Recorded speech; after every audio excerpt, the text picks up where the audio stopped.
নমস্কার বন্ধুরা, শুভ সকাল। রোশনাইয়ের আজকের পর্বের রিভিউ নিয়ে আমি পৌঁছে গেছি তোমাদের সামনে। বাংলা সিরিয়াল সমাচারে তোমাদের স্বাগত জানিয়ে আজকের পর্বের রিভিউ আমি শুরু করছি। গল্পের শুরুতে আমরা দেখতে পাচ্ছি যে রোশনাই রাজেশকে কাঁদতে কাঁদতে খুব রিকোয়েস্ট করছে, আমি তো আপনার প্রস্তাবে রাজি হয়ে গেছি, তাহলে আপনি আপনার লোকটাকে বলুন না ফোন করে যে ওনাকে এই কাজটা করতে হবে না, প্লিজ বলুন, খুব করে রিকোয়েস্ট করছে। রাজেশ বাধ্য হয়ে লোকটিকে রিকোয়েস্ট করে যে কাজটাকে একটু হোল্ড করো, আমি যখন বলবো তখন করবে, আমি আমার সিদ্ধান্তটা একটু চেঞ্জ করেছি। তখন রোশনাই বলে, আপনি একেবারে বারণ কেন করে দিলেন না, আমি তো আপনার কথাটা শুনলাম, শুনতে তো রাজি হয়েছি। তখন রাজেশ বলে, আগে আমার বাড়িতে চলো, প্রেস মিটটা হয়ে যাক, তারপর আমি ফাইনাল ডিসিশনটা নেব, তার আগে নয়। এদিকে রোশনাইকে রাজেশ নিজের বাড়িতে নিয়ে এসে একটা ঘরের মধ্যে বন্দি করে রেখে দেয়। ওদিকে তো আরণ্যক রোশনাইকে সমানে ফোন করে যাচ্ছে, কিন্তু ফোন রোশনাইয়ের কিছুতেই লাগে না, সুইচ অফ বলছে। আরণ্যকের তো যেন সময় কাটছে না, রাত কিছুতেই পার হচ্ছে না। কতক্ষণে রাত পার হবে, সকাল হবে, আর আরণ্যক ফ্লাইট ধরে বেনারস যাবে। এদিকে রোশনাইয়েরও সময় কাটছে না, রোশনাইও কাঁদছে সমানে, কি করবে কিচ্ছু বুঝে পাচ্ছে না। রাজেশের জালে শেষমেশ রোশনাইকে পড়তেই হলো। এদিকে রাজেশ বাড়িতে একটা প্রেস মিটের ব্যবস্থা করে নেয়। প্রেসের মিডিয়ার সমস্ত লোকজন সেখানে এসেছে, এমনকি পুলিশরাও এসেছে। সেই পুলিশরা রোশনাইকে আনতে গিয়েছিল, তাদের টিম এখানে চলে এসেছে। রাজেশ প্রেসকে বলছে, আপনারা হয়তো ভাবছেন যে ইলেকশনে দাঁড়িয়েছি বলে আমি হয়তো আপনাদেরকে একটা সারপ্রাইজ দেওয়ার জন্য এখানে ডেকেছি, কিন্তু আসল ব্যাপারটা হচ্ছে আপনারা তো সবাই জানেন যে আমি হচ্ছে আনম্যারিড, আর এতদিন আমি বিয়ে করিনি, তার কারণ হচ্ছে এতদিন সেইভাবে সেরকম মেয়ে পাইনি, কিন্তু এখন পেয়েছি। আমার যে বউ আছে না, সে কিন্তু লক্ষ্মীমন্তর বউ, আর তার ভাগ্যে নাকি আমার ভাগ্য খুব উজ্জ্বল হবে, আমার নাকি অনেক ধন সম্পত্তি হবে। তাই আমি ভাবছি যে আপনাদের সাথে তার ইন্ট্রোডিউসটা করিয়ে দিই, সেই জন্যই আমার প্রেস মিটটা ডাকা। প্রেস থেকে তো রাজেশকে বলছে যে স্যার, আমরা কিন্তু আপনার আর আপনার ভাবি বউয়ের একটা ছবি নেব, আর সাথে কিন্তু ইন্টারভিউ নেব, যেটা কালকে খবরের কাগজে বড় বড় হরফে বেরোবে। এদিকে রাজেশ রোশনাইকে ডাকতে পাঠিয়ে দেয় ভারতী বলে মেয়েটাকে দিয়ে। এদিকে পুলিশগুলো ভাবছে যে রোশনাইয়ের সাথে কি রাজেশের কোনো একটা সম্পর্ক আছে। আরেকজন পুলিশ বলে যে দেখাই যাক না কি হয়, সব নিজের কানেই দেখতে পাবো, নিজের চোখে, মানে নিজের কানেই শুনতে পাবো আর কি, আর নিজের চোখেই দেখতে পাবো। এদিকে রোশনাইকে নিয়ে আনা হয়, লাল শাড়ি পরিয়ে আনা হয়েছে, মুখটা ঢেকে রাখা হয়েছে। পুলিশ বলছে যে এই মেয়েটাই না, কিন্তু মুখটা তো দেখতে পাচ্ছি না। আরেকজন পুলিশ বলে, অপেক্ষা করো, কিছুক্ষণ পরেই তো ছবি তোলা হবে, তখন ঠিক দেখতে পাবো। রাজেশ এদিকে রোশনাইকে বলে দিচ্ছে যে যা যা বলেছি মনে আছে তো, আমার লোক কিন্তু এখনো কলকাতাতেই আছে, সুতরাং একটু ভেবেচিন্তে কথা বলবে। এবার রোশনাইকে বলে রাজেশ, নাও এবার তুমি আমাদের বিয়ের অ্যানাউন্সমেন্টটা করে দাও। রোশনাই তখন মুখের কাপড়টা সরিয়ে দেয়, আর পুলিশরা তো দেখে অবাক হয়ে যায় যে এই মেয়েটাই তো সেই মেয়েটা। এদিকে তো মিনি আরণ্যকের কাছে এসে খুব কান্নাকাটি করছে যে রোশনাই আর ফেরত আসবে না, না রে, রোশনাই আর কোনোদিনও ফেরত আসবে না, তাই না রে, ও একেবারে মতো চলে গেছে। আরণ্যক বলে, আসবে তো, অবশ্যই আসবে, ওকে আসতেই হবে। মিনি তো ওর কথা বলেই যাচ্ছে, বলছে এই দেখ, এই চটি দুটো আমি ওর কাছ থেকে নিয়ে রেখেছি, ওকে আমি দিইনি, এই চটিটা খুঁজতে তো ওকে আসতেই হবে, তাই না বল। আরণ্যকের মন খুব খারাপ, চোখে জল, মিনিও কাঁদছে। এদিকে দেখা যাচ্ছে রোশনাই যখন তার বিয়ের অ্যানাউন্সমেন্ট করছে, পুলিশ বলছে যে স্যার দেখেছেন, রোশনাইকে কিন্তু বাধ্য করা হয়েছে, কালকেই তো আরণ্য কলকাতা থেকে আসছে। তখন আরেকজন পুলিশ বলে যে ছেড়ে দিন, এই ব্যাপারে আমাদের আর কিছু বলার নেই, এখানে আর আমাদেরকে ঢুকতেই হবে না, কারণ জানেন, কারণটা হচ্ছে মিয়া বিবি রাজি তো ক্যা করেগা কাজী, সুতরাং আমাদেরকে আর এখানে ঢুকতে হবে না। রোশনাই অ্যানাউন্সমেন্ট করে দেয় যে আমি রোশনাই, আগামীকালকে রাজেশের সাথে আমার বিয়ে, আর এই বিয়েতে আমার পরিপূর্ণ সম্মতি আছে। নিজেদের বিয়েতে প্রেস মিডিয়া সবাইকে আমন্ত্রণ জানায় রোশনাই, সবাই খুব আনন্দ পেয়ে আর কি হাততালি দিতে থাকে। এদিকে তো মিনি এখনো আরণ্যকের সাথে কথা বলেই যাচ্ছে, বলে যে তুই তো কালকে লখনৌ যাবি তাই না, লখনৌ থেকে কিন্তু বেনারস বেশি দূর নয়, রোশনাই আমাকে বলেছিল, তুই ওখানে গিয়ে ওকে নিয়ে আই না রে আমার জন্যে, আনবি তো, আমাকে প্রমিস কর, আমি না ওই ব্যাকামুখী টুকে আমাদের কাছে ঘেঁচতেই দেবো না, দেখিস প্লিজ নিয়ে আসিস না। আরণ্যক বলে নিয়ে আসবো, অবশ্যই নিয়ে আসবো, তুমি চিন্তা করো না মিনি। মিনি তখন চলে যায়। রাজেশ বলছে মিডিয়াকে, আপনারা হয়তো অনেকেই ওকে চেনেন, কারণ ও বেনারসেরই মেয়ে। হ্যাঁ, মাঝেও ছিল না, ও ডান্স এগুলো নিয়ে ব্যস্ত ছিল, কিন্তু আপনারা তো সবাই জানেন আমাদের একটা ঘরানা আছে যেখানে এসব কিছুই চলে না। বিয়ের পর এসবও কিছুই করতে পারবে না, কারণ ওকে স্বামীকে সময় দিতে হবে। আর ওর স্বামী তো আর যে সে স্বামী নয়, এত বড় জনপ্রতিনিধি, প্লাস হচ্ছে বিজনেসম্যান। তাই জন্য বাড়ি ঠিক না থাকলে আমি আমার কাজ কি করে সামলাবো বলুন। এদিকে রোশনাইকে প্রশ্ন করা হয় যে আপনি যখন রাজেশ কুমারকে বিয়ে করবেন তখন কলকাতা কেন চলে গিয়েছিলেন? সেখানে তো কিছু মডেলিংও করেছিলেন আপনি, আমরা দেখেছিলাম। বলে হ্যাঁ, উনি আমাকে তখন সম্মতি দিয়েছিলেন, আর তাছাড়া আমার মনে হয়েছিল আমি এই কাজটা করতে পারবো, সেজন্য একটা এক্সপিরিয়েন্স করতে গিয়েছিলাম আর কি। এইভাবে নানান ধরনের প্রশ্ন রোশনাইকে করা হয়, আর রোশনাই রাজেশের কথা অনুযায়ী একের পর এক উত্তর দিতে থাকে। এদিকে তো রাজেশ পুলিশদেরকে বলে, আচ্ছা আপনারা যেন কি একটা বলছিলেন, কিসের জন্য যেন আমাকে চার্জ করছিলেন? তখন পুলিশগুলো বলে যে না, আসলে আমাদের কাছে একটা খবর ছিল যে রোশনাই মিসিং, সেই কারণেই আর কি। তখন রাজেশ বলে, আচ্ছা রোশনাই তোর প্রেমিকের কাছে এসেছে তাই না? এবার ওর যদি কোনো রকম কোনো সমস্যা হয় তাহলে তো আপনারা আমার কাছ থেকে জানতে পারবেন, নাকি অন্যের কাছ থেকে, তাই নয় কি? তো আপনারা আমাকে একটা ফোন করলেই সরাসরি জানতে পেরে যেতেন। শুধু শুধু তো এইভাবে আসাটা ঠিক হয়নি আপনাদের। রাজেশ বলে দেয়, আমার বউয়ের ব্যাপারে কোনো কথা থাকলে আমি আপনাদেরকে বলবো, আপনারা সরাসরি আমাকে ফোন করবেন, এরকম ভাবে ভুল ইনভেস্টিগেট করবেন না। পুলিশগুলো তখন রাজেশের কাছে ক্ষমা চায়, বলে সরি তো আপনাদেরকে বলতেই হতো, এরকম ভাবে একটা ভুল ইনভেস্টিগেট করছেন, যাই হোক এরকমটা আর করবেন না। এদিকে রোশনাই মনে মনে বলছে যে আপনি হয়তো আমাকে ভুল বুঝবেন স্যার, কিন্তু আপনার জীবনটা বাঁচানোর জন্য আজকে আমি নিজের জীবনটাকে স্যাক্রিফাইস করলাম। আমি মনে করি মেয়েদের জীবনে বিয়েটা একবারই হয়, আমারও হয়ে গেছে আপনার সাথে, আর কালকে যেটা হবে সেটা হচ্ছে একটা তামাশা। এই রাক্ষসটাকে আমি কোনোদিনই স্বামী হিসেবে মেনে নিতে পারবো না। শুধুমাত্র আপনার জীবন রক্ষার জন্যই আমি এই রাক্ষসটাকে বিয়ে করতে রাজি হলাম। আপনি হয়তো আমাকে ঘৃণা করবেন, খুব ঘৃণা, কিন্তু দেখবেন আমি একদিন এখান থেকে বেরোবই, আর আপনি হয়তো আমাকে ঘৃণা করার মাধ্যম দিয়েই ওদিকে গরিমা দিদিকে অনেকটা ভালোবাসবেন, আপনাদের সংসার সুখের হবে। আপনি হয়তো একদিন আমাকে ভুলেও যাবেন, কিন্তু আমি আপনাকে কোনোদিনই ভুলতে পারবো না স্যারজি। এদিকে রাজেশ রোশনাইকে বলছে, তুমি একদম চিন্তা করো না, আমি তোমাকে কিন্তু একদম টাচ করব না। আর তো একটাই রাত, আমি তোমার ঘরেও যাব না। কালকে বিয়ের অনেক প্রিপারেশন, সেগুলো তো তোমাকে নিতে হবে, বলে রোশনাইয়ের হাতে হাত দিতে যায়। রোশনাই তো হাতটা সরিয়ে নেয়। রাজেশ বলে যে এখানে কোনো সিন ক্রিয়েট করতে যেও না, কিন্তু আরণ্যকের জীবন কিন্তু আমার হাতে, এটা ভুলে যেও না। তখন নিজের হাতটা বাড়িয়ে দেয় রাজেশ। রোশনাইও বাধ্য হয় রাজেশের হাতে হাত দিতে। এরপরে রাজেশ তো সমস্ত প্রেস মিডিয়া পুলিশকে আবারও নিমন্ত্রণ জানিয়ে দেয় তার বিয়েতে আসার জন্য। এসপিকেও বলে, এসপি বলে হ্যাঁ হ্যাঁ শিওর, এত দুর্দান্ত একটা মুহূর্ত, আর আমরা আসবো না? অবশ্যই আসবো। এরপরে রাজেশ রোশনাইকে নিয়ে ভেতরে চলে যায়। এদিকে আরণ্যক বাড়িতে আর কি ঘরের মধ্যে ভাবছে যে আমি জানি রোশনাই, এগুলো সবকিছু হচ্ছে রাজেশের কাজ, আর আমি তোমাকে রাজেশের ওখান থেকে বের করবই, রাজেশের হাত থেকে আমি তোমাকে বাঁচাবোই রোশনাই, তুমি কোনো চিন্তা করো না। এদিকে দেখা যাচ্ছে অলরেডি আরণ্যক সকাল হয়ে গেছে, ফ্লাইট ধরে বেনারস পৌঁছেও গেছে। তখন ফোন করেছে সেই পুলিশকে। আরণ্যক অনেকবার ফোন করে পুলিশকে, কিন্তু ফোন রিসিভ করে না। বলে যে আরে আপনাকে এতবার ফোন করছি, আপনি ফোনটা রিসিভ করছেন না, আপনি একবার খবর তো দেবেন যে মেয়েটা কেমন আছে। পুলিশ অফিসার তখন বলে, আপনি কি খবরের কাগজ পড়েননি? খবরের কাগজটা একটু দেখুন, লোকাল নিউজ পেপারগুলো একটু দেখুন, তাহলেই তো বুঝতে পেরে যাবেন। আরণ্যক বলে কেন, কি হয়েছে? আরণ্যক বলে আপনারা খোঁজ খবর করেননি, রোশনাই কোথায় আছে? তখন পুলিশ অফিসার বলে রাজেশের বাড়িতে। তখন আরণ্যক বলে যে আপনাদেরকে আমি বারবার করে বললাম যে ওখানে পাঠাবেন না, আপনারা রাজেশের বাড়িতে পাঠিয়ে দিলেন, কিভাবে করতে পারলেন আপনারা এই কাজটা?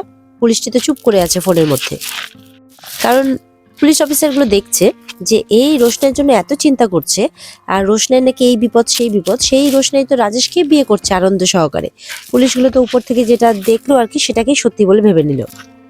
আরণ্যক বলে আপনি রাজেশকে ভয় পেলেন, আর ভয় পেয়ে আপনি কাজটা করতে চাইলেন না। পুলিশটি রেগে যায়, বলে শুনুন, আমি কাউকে ভয় পাই না, যদি ভয় পেতাম তাহলে আপনার কথা শুনে আপনার কথা বিশ্বাস করে আমি এই কাজটা করতে রাজি হতাম না। আপনি এক কাজ করুন, আপনি হোটেলে যান, হোটেলে গিয়ে আপনি যে কোনো নিউজ পেপার পড়লেই বুঝতে পারবেন যে কি হয়েছে। আমি তো আপনার কথা শুনে কাজ করতে গিয়ে ফেঁসে গেছি মশাই।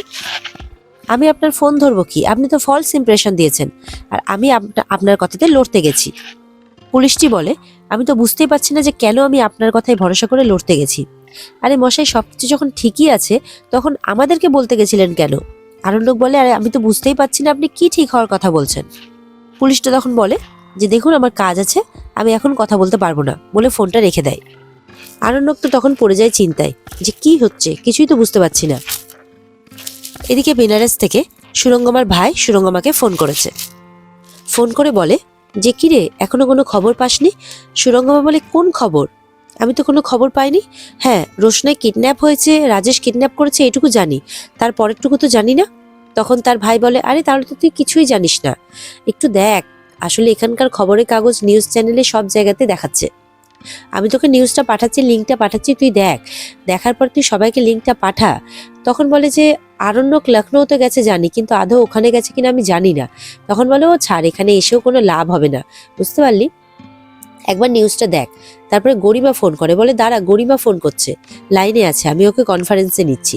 এরপরে গরিমাকেও সবটা জানায় আর কি তার মামু। বলে গরিমাও তো শুনে একটু অবাক হয়, অবাক হওয়ার সাথে খুশিও হয় যে ফাইনালি তাদের মাথার থেকে বোঝাটা নামলো আর কি। গরিমার মামু বলে, আরে একটু পরেই তো আমি যাব বেশ সেজে গুজে ওই বিয়েরই নেমন্তন্ন খেতে। সুরঙ্গমা আর গরিমা তো খুব খুশি, তার মামু যত আনন্দের সাথে খবরটা দিয়েছে তাদের। সুরঙ্গমা তো গরিমাকে বলে, গরিমা তোমার শ্বশুরবাড়ির লোককে খবরটা দাও, এত আনন্দের খবর। গরিমা বলে, মামু তুমি একদম ঠিক কথা বলছো তো? বলে, একদম সত্যি কথা বলছি, আমি তোকে মিথ্যে কথা বলবো? আফটার অল আমাদের জামাই জনপ্রতিনিধি বলে কথা, তাকে তো হাতে রাখতে হবে আমাদের। আর এখানে তো আমাকে কেউ বলতে পারবে না যে আমি ওকে জোর করে বিয়ে দিয়েছি, কারণ তো আমি ব্যাপারটার মধ্যে ছিলামই না। এদিকে তো গরিমা আর তার মামু মিলে এই আনন্দ সংবাদটা দুজনের সাথে খুব ভালো করে শেয়ার করছে, তারা দুজনেই খুব খুশি। আর এদিকে আরণ্যক পৌঁছে গেছে হোটেলে। হোটেলে পৌঁছতেই বলে যে নিউজ পেপার পাওয়া যাবে? বলে, হ্যাঁ স্যার, ওখানে রাখা আছে, আপনি দেখে নিতে পারেন, আপনার রুমেও পাঠিয়ে দেওয়া হবে। আরণ্যক নিউজ পেপারটা দেখতে একটু ভয় পায়, ভাবে যে পুলিশ অফিসার ওরকম ভাবে কেন বললেন, তাহলে কি রোশনাই কোনো বিপদে পড়েছে? এরপরে যখনই নিউজ পেপারটা হাতে নেয় তখনই রোশনাইয়ের সাথে রাজেশের ছবি দেখে আর তাদের বিয়ের কথাটা জানতে পারে আরণ্যক। এদিকে তো নিউজটা দেখতেই আরণ্যকের মাথা ঘুরে ওঠে, হাত থেকে পেপার পড়ে যায়, আরণ্যকও প্রায় উল্টে পড়ে যাওয়ার মতো ব্যাপার। তখন দৌড়ে সবাই চলে আসে। স্যার, আপনি ঠিক আছেন তো? আপনার শরীর খারাপ করছে? আরণ্যক বলে, না না, আমি ঠিক আছি, আমাকে আমার রুমটা দেখিয়ে দিন প্লিজ। এরপরে আরণ্যক যখন ফোনে নিউজটা দেখে, যেখানে রোশনাই নিজের মুখে বলছে আর কি যে সে রাজেশকে পূর্ণ সম্মতিতে বিয়ে করতে রাজি আছে, আরণ্যক এবার জোরে করে চিৎকার করে ওঠে। আবার লোকজন জড়ো হয়ে যায়। স্যার, আপনাকে বললাম আপনি একটু রেস্ট নিন। বলে, না আমি ঠিক আছে, আমার রুমটাতে প্লিজ আমাকে দেখিয়ে দিন রুমটা। তখন আরণ্যক রুমে চলে যায়। এরপর রোশনাইয়ের ব্যাপারে গরিমার সাথে কথা বলতে বলতে সেখানে গরিমার বাবা আসে, নীলাব্জ। বলে, মায়ের সাথে কথা বলছো? গরিমা বলে, না বাবা, মামুর সাথে। তখন তার মামু নীলাব্জর সাথেও কথা বলতে থাকে। নীলাব্জকে খবরটা দেয় রোশনাইয়ের। রোশনাইয়ের খবরটা শুনে তো নীলাব্জ অবাক হয়ে যায়। বলে, রোশনাই একটা অবাক, মানে লোভী মেয়ে, ও আরণ্যকের কাছে গিয়েছিল তার সম্পত্তির জন্যে, আর এখন যখন এখানে এসে দেখছে যে রাজেশের ব্যাপার স্যাপারই আলাদা, জনপ্রতিনিধি হিসেবে দাঁড়িয়েছে, টাকা পয়সার কোনো অসুবিধে নেই, ব্যাস অমনি লোভে পড়ে গেছে, এখানে এসে রাজেশকে বিয়ে করতে রাজি হয়ে গেছে। নীলাব্জ কিন্তু খুব চিন্তা করছে, বলে এটা কি করে সম্ভব হলো, ও তো পরীক্ষা দিতে বেনারস গেছে। তখন গরিমার মামু বলে, নীলাব্জ তুমি সেই আগের মতোই সরলটাই রয়ে গেছো। গরিমার মামু বলে, পরীক্ষা দেওয়াটা তো শুধুমাত্র একটা বাহানা ছিল। তখন নীলাব্জ বলে, আমি তোমার এই কথাগুলো কিছুতেই মানতে পারছি না, কারণ নীলাব্জ খুব ভালো করে রোশনাইকে চেনে, আর নীলাব্জ বুঝতে পেরেছে যে ওখানে গিয়ে নিশ্চয়ই ও কোনো ট্র্যাপে পড়েছে। নীলাব্জ বলে, এটা কিছুতেই হতে পারে না, সুদর্শন আমাকে বলেছিল যে রোশনাই আগে নিজের পায়ে দাঁড়াতে চাই, তারপর অন্য কিছু। আমার যদি পসিবল হতো না, আমি অতীতে যেতাম, গিয়ে তোদেরকে দেখাতাম যে সুদর্শনা কতটা পবিত্র মনের মানুষ ছিল। তখন গরিমা বলে যে আমার খুশিটা তোমার সহ্য হয় না তাই না বাবা? বলে, না মা, তুই খুশি থাক, সবসময় খুশি থাক, আমি এটাই চাই। কিন্তু আমি যেটা বলছি সেটাও সত্যি, রোশনাই মেয়েটা মোটেও ওরকম নয়, না তার মা ওরকম ছিল। আমি তোকে কিন্তু এই শিক্ষাটা কখনো দিইনি যে অন্যের ক্ষতিতে আনন্দ পেতে হয়। নীলাব্জ বলে, যদি ওর রাজেশকে বিয়ে করারই থাকতো ও অনেক আগেই করে নিতে পারতো, করেনি কেন?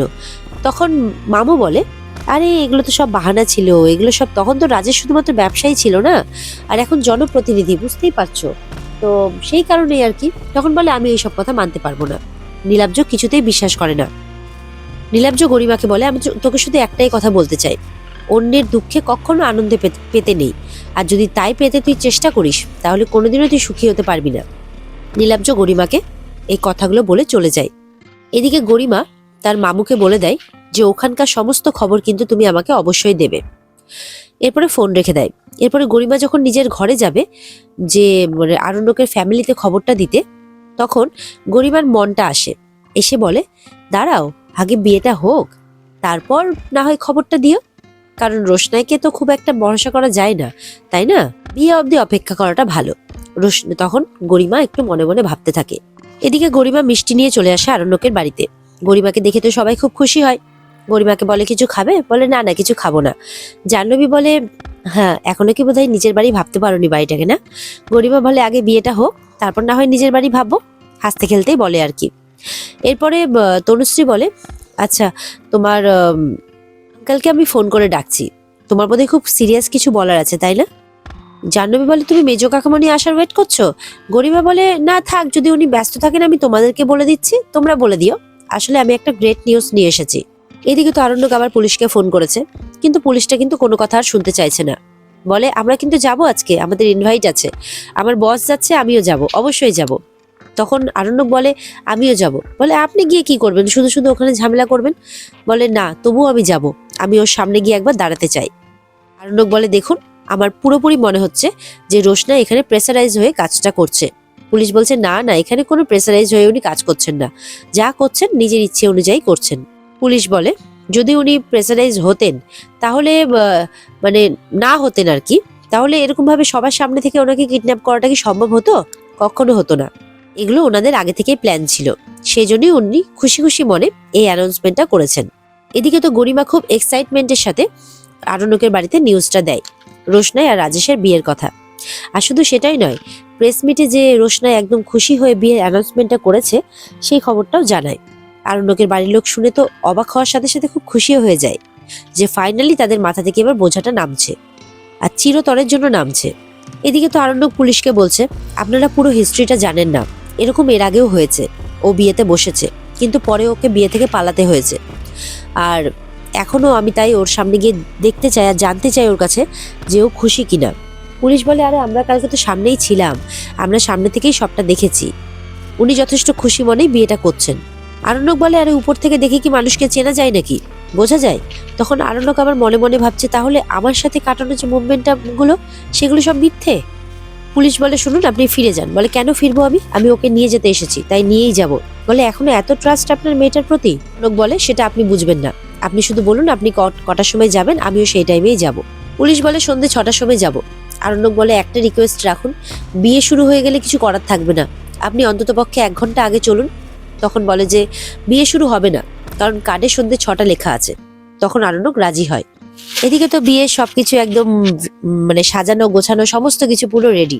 রাজেশও বর বেশে চলে এসেছে আর গেস্টকে আপ্যায়ন করছে। গরিমার মামুও চলে এসেছে। রাজেশ বলে, আরে আরে, আসুন আসুন, আপনি আমার শ্বশুর বাড়ির লোক, আপনি না এলে হয়?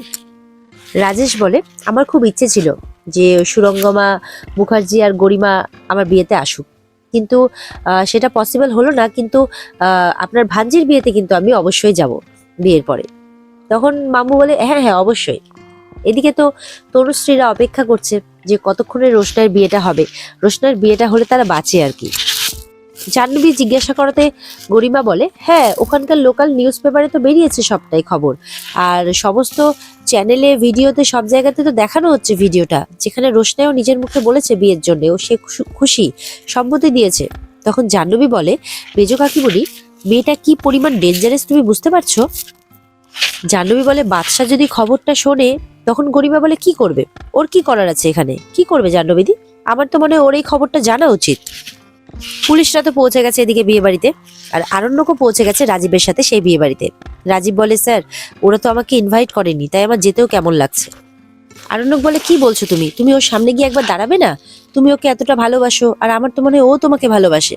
বলে না স্যার, ও এখন আলাদা ব্যাপার, ও এখন বড়লোক পার্টনার পেয়ে গেছে, আমাকে পড়াশোনা করে আমার কেরিয়ার তৈরি করতে হবে, ওর পেছনে ঘুরলে তো আমার হবে না, আমি ভেতরে যেতে পারবো না, আমি আর আমার নিজের রিস্ক বাড়াতে চাই না। আরণ্যক রাজীবের কথাগুলো শুনে অবাক হয়ে যায়। আর এখানেই আজকের পর্ব শেষ হয়ে যায়। তো বন্ধুরা, এই ছিল আজকের পর্বের রিভিউ। যদি তোমাদের ভালো লেগে থাকে তাহলে অবশ্যই পর্বকে লাইক, কমেন্ট আর চ্যানেলকে কিন্তু সাবস্ক্রাইব করতে কেউ ভুলবে না, অবশ্যই সাবস্ক্রাইব করে দেবে। দেখা হচ্ছে তোমাদের সাথে আগামীকালকে নতুন পর্বের রিভিউ নিয়ে। সবাই অপেক্ষায় থেকো, আর এই পর্বের বিস্তারিত দেখতে অবশ্যই তোমরা স্টার জলসার পর্দায় নজর রেখো। তাহলে দেখা হচ্ছে তোমাদের সাথে, ততক্ষণ সবাই ভালো থেকো, টাটা।